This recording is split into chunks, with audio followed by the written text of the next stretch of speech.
Okay buddies, इस episode में ये दोनों उसी टनल के सामने होते हैं जिसके अंदर टर्बो ग्रैनी है। यहाँ पे इन दोनों की बहुत ज्यादा फट रखी होती है और जो मोमो है वो ओकारून को आगे चलने के लिए कहती है, लेकिन ओकारून भी यहाँ पर सिग्मा बनते हुए कहता है कि लेडीज फर्स्ट। खैर उसकी भी फटी पड़ी है और यहाँ पर फाइनली ये दोनों टनल के अंदर एंटर करते हैं। मोमो ओकारून से कहती है अगर टर्बो ग्रैनी हमें मिल गई तो हम उसका क्या करेंगे, क्या उसको हम पंच कर सकते हैं। ओकारून बताता है कि हमको उसे शोनो सिटी के बाहर ले जाना होगा जिससे कि वो अपनी लोकेशन बाउंड स्पिरिट से अलग हो जाएगी, जिसके बाद वो इतनी कमजोर हो जाएगी कि हम लोग उसको आराम से हरा देंगे। मोमो कहती है कि हमने इतने बड़े एलियन को हरा दिया, उसके मुकाबले में तो ये तो बस एक बुढ़िया है। तभी इनकी नजर सामने पड़ती है जहाँ पर इनको ग्रैनी का एक बहुत बड़ा सा सर दिखता है। अब ये दोनों यहाँ से भागने के लिए पीछे मुड़ते हैं और जिस तरफ ये लोग भागने वाले होते हैं उस तरफ भी ग्रैनी का एक बहुत बड़ा सा सर होता है।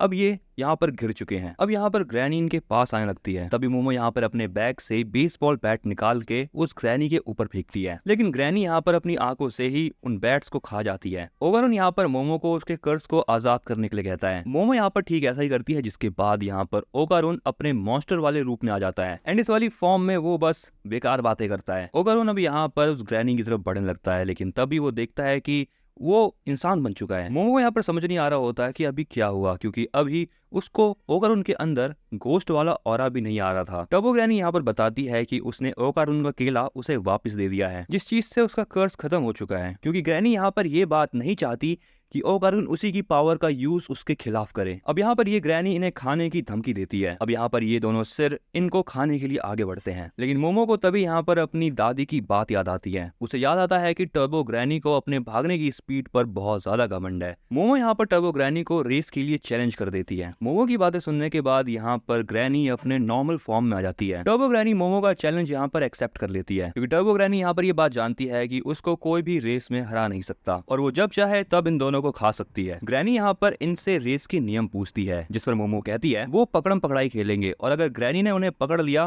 तो वो जीत जाएगी, लेकिन उससे पहले ग्रैनी को 10 मिनट तक काउंट करना होगा और ये नियम ग्रैनी को पूरी ईमानदारी के साथ मानने होंगे और अगर वो चीटिंग यहाँ पर करती है तो उसका नाम खराब हो जाएगा। ग्रैनी भी यहाँ पर कहती है कि उसको रूल तोड़ने वाले लोग बिल्कुल भी पसंद नहीं है। अब यहाँ पर मोमो और ओकारून दोनों ही बहुत तेजी से टनल के बाहर भागना शुरू कर देते हैं और अब यहाँ पर ग्रैनी गिनती गिनना शुरू कर देती है। ओकारून भागते हुए कहता है अब तो हम बच जाएंगे और मोमो तो एक जीनियस है। और तभी हमें यहाँ पर पता चलता है कि ग्रैनी को ठीक से गिनती करना नहीं आता।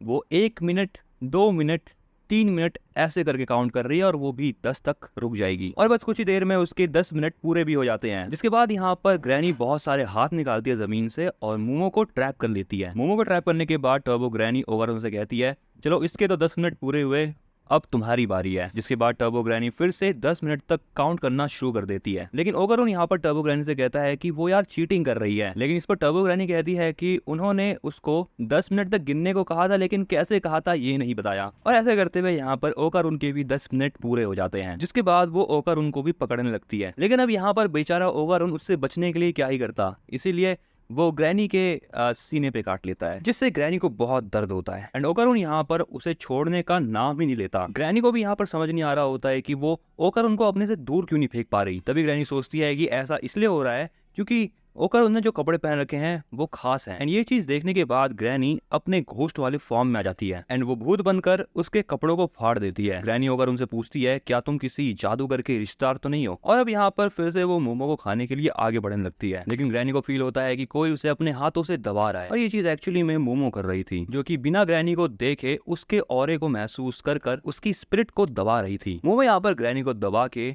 ओकारून के अंदर ही सील कर देती है, जिसके बाद ओकारून भी मोमो को जाके आजाद कर देता है। मोमो ग्रैनी से कहती है कि हमने तुम्हें पकड़ लिया है बुढ़िया और अब हम तुम्हें टॉर्चर करेंगे। बट तभी यहाँ पर दीवार तोड़ के इनके सामने एक बहुत बड़ा सा केकड़ा आ जाता है और ये केकड़ा और कोई नहीं, ये होता है लोकेशन बाउंड स्पिरिट। अब यहाँ पर ये केकड़ा सब कुछ तोड़ते फोड़ते हुए इनके पीछे पड़ जाता है और ये दोनों बाहर जाके सड़क पर भागने लगते हैं। ओकारून मोमो से पूछता है कि ये लोकेशन बाउंड स्पिरिट एक केकड़े जैसा क्यों दिख रहा है। मोमो कहती है दादी ने मुझसे कहा था कि कुछ जो लोकेशन बाउंड स्पिरिट होते हैं वो केकड़े का रूप ले लेते हैं ताकि वो आत्माओं की नदी को पार कर सके। लेकिन खुशी की बात यह है कि ये केकड़ा ज्यादा समझदार नहीं था और कहीं भी अपने हाथ पैर चला रहा था। मोमो यहाँ पर ओकारून को सजेस्ट करती है कि वो ट्रांसफॉर्म हो जाए और इन दोनों को ही बचा ले। ओकारून यहाँ पर मोमो की बात मानता है और वो ट्रांसफॉर्म होकर मोमो को अपनी पीठ पर बैठा लेता है और 100 किलोमीटर प्रति घंटे की स्पीड से भागता है। ग्रैनी इन दोनों को बिना उनकी परमिशन के उसकी पावर को यूज करने से मना करती है। ओकारून यहाँ पर इतनी ज्यादा स्पीड में होता है कि वो कर्व नहीं ले पाता और भागते हुए पहाड़ी से कूद जाता है और वो यहाँ पर अपने पैरों को घुमाकर आराम से लैंडिंग करने लगता है। ओकारून अब यहाँ पर थक जाता है, लेकिन यहाँ पर ये दोनों जो है वो शहर में जाके लैंड करते हैं। लेकिन यहाँ पर ये केकड़ा भी इनके पीछे भागते जा जाता है। मोमो नोटिस करती है कि यहाँ पर उस केकड़े के ऊपर बहुत सारे इंसानी चेहरे बने हुए थे, लेकिन ओकारून यहाँ पर फिर से मोमो को उठा के भागने लगता है और इन दोनों को ऐसा देखकर आसपास के लोग हंस रहे होते हैं क्योंकि ये लोग केकड़े को नहीं देख पा रहे थे। ओकारून यहाँ पर भागते भागते बहुत ज्यादा थक जाता है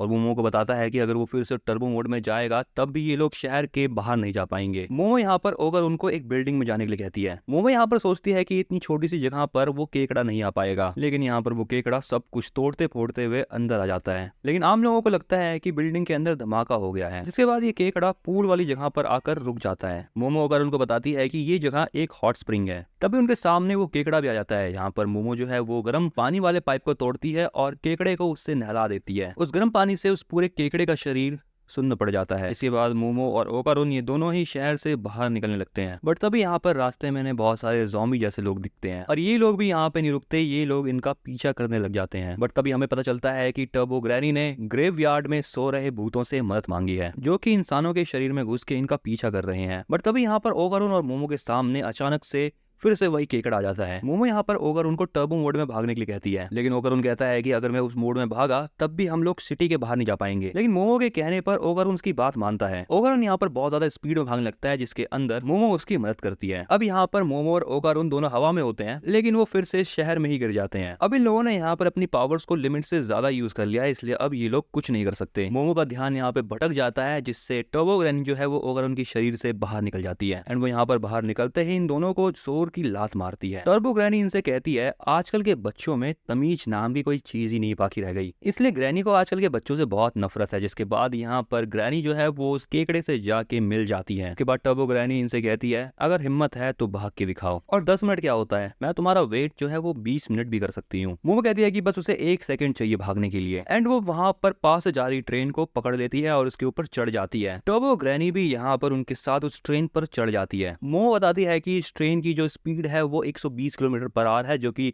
ग्रैनी की स्पीड से 20 किलोमीटर पर आवर ज्यादा है। मगर ग्रैनी मोमो को बताती है कि ट्रेन हमेशा 120 किलोमीटर पर आवर की स्पीड से नहीं चलती, ट्रेन की स्पीड हमेशा टर्न्स पर कम हो जाती है, लेकिन मेरी नहीं। इसलिए इन दोनों को ट्रेन के ऊपर भी पकड़ना आसान था। बट यहाँ पर मोमो अपनी साइकिक पावर से उस ग्रैनी को पकड़ लेती है। एक्चुअली में यहाँ पर इन्होंने एक जाल पहले से ही प्लान कर रखा था। यहाँ पर हमें मोमो की दादी को दिखाया जाता है, जो कि अपने एरिया में खड़ी थी और उसने ट्रेन की पटरी पर ही बहुत सारे तलिस्मान पेपर लगा दिए थे। अब जैसे ये सारे सोनो सिटी से बाहर जाते हैं, जो ग्रैनी होती है और उसका केकड़ा होता है वो एक्सोरसाइज्ड हो जाते हैं। मोमो यहाँ पर एक्सोरसिज्म होते हुए देखती है। वो देखती है कि उस ग्रैनी से बहुत सारी लड़कियों की जो आत्माएं हैं वो बाहर जा रही होती है, जो अभी तक उस लोकेशन बाउंड स्पिरिट में कैद हो रही थी। जब उनका स्टेशन आता है, यहाँ पर ओकारून और मोमो दोनों उतर जाते हैं और इसी के साथ यहाँ पर टर्बो ग्रैनी और वो केकड़े वाली स्पिरिट दोनों ही खत्म हो चुके हैं। जिसके बाद ये लोग उसी टनल के बाहर फूल चढ़ाने जाते हैं। साइको यहाँ पर बताती है ये जो टनल है ये एक क्राइम प्लेस थी, जहाँ पर छोटे बच्चियों को लाकर टॉर्चर किया जाता था और उनको खत्म कर यहीं फेंक दिया जाता था और उन्हीं की आत्माओं से ही लोकेशन बाउंड स्पिरिट बना था। इसलिए आज उन सभी को